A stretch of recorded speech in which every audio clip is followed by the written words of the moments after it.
Welcome back to 100 Days of Nice. The nurturing self-talk of the day is everything is data.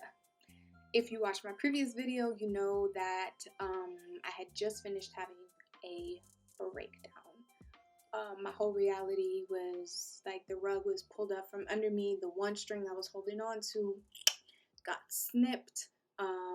And so the next day, which is today, I was trying to practice what I've learned from mindfulness, what I've learned from meditation practices, what I've learned from a lot of other psychological approaches is the importance of practicing non-attachment, of having a non-judgmental approach, of operating from this observer state. So what helped remind me was repetition throughout the day. Everything is data. Everything is data. Oh, this is a lot of data, but it's data. And you are the one who computes this data. So how are you going to aggregate that data? What meaning are you going to use of that data? What data is useful and what data are you going to, just save, put on the drive for later? What formulas are you going to be running? You are the one that controls what meaning you make out of this data. So what are you going to do about it? So that was a perspective that I was taking so that I didn't subconsciously experience something, which data, and then automatically go to an outcome. Oh my God, that means then all this catastrophe or all of these other things we can easily go to when we do not allow our consciousness to guide us to places that serve us well or best.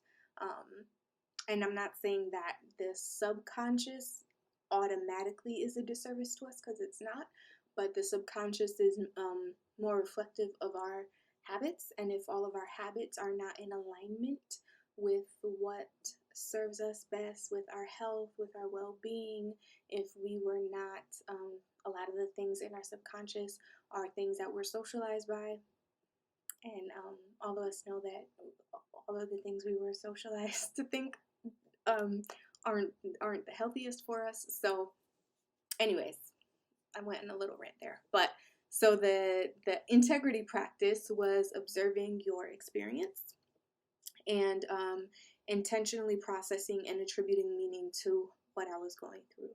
So reclaiming my power as I'm the observer, I'm the processor, I'm the author, I'm the one that attributes meaning, all of those things. C is a compliment, and I would like to offer it to you. If it resonates, please receive it with a thank you. You are doing great work, taking ownership and focusing on what is in your control. And I was.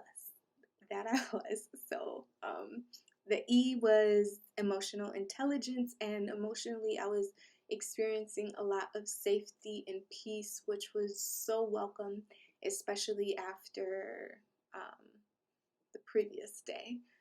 And I ended up writing a little piece in my journal that I would like to share with you. That day, also, the weather happened to be, there was a lot of thunderstorms, lightning, there was a lot of storming, and I was looking out the window as I was writing this piece. So I chose to use the data of the weather and attribute this meaning to it. And if any part of it resonates for you, I am grateful for it.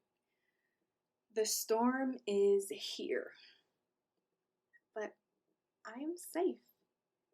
When rain comes with winds, thunder, and lightning, I feel the need to be still.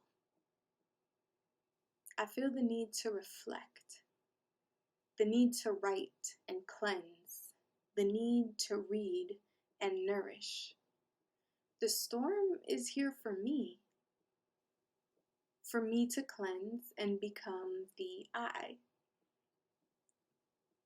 by focusing on my peace.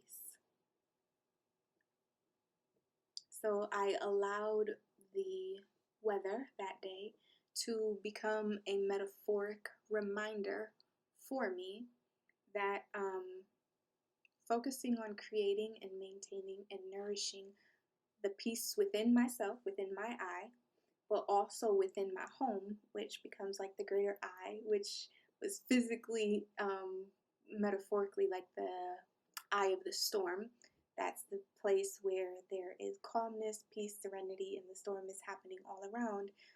That's what physically it felt like in my home. Everywhere around there was chaos, and yet inside it was peace, calming, serenity, joy, love, laughter, all of those beautiful things. And by me focusing on that, I allowed us to become the eye of the storm in that sense, but then also thinking with everything that was happening politically in our community, with all of these changes in our society, with social distancing and all of these things, there was chaos at those levels as well. And by focusing on what I could, I was also creating a sense of peace within my individual I as well, because with that I can move forward with more clarity and not be manipulated by the reactivity of a lot of the emotions we could get pushed to.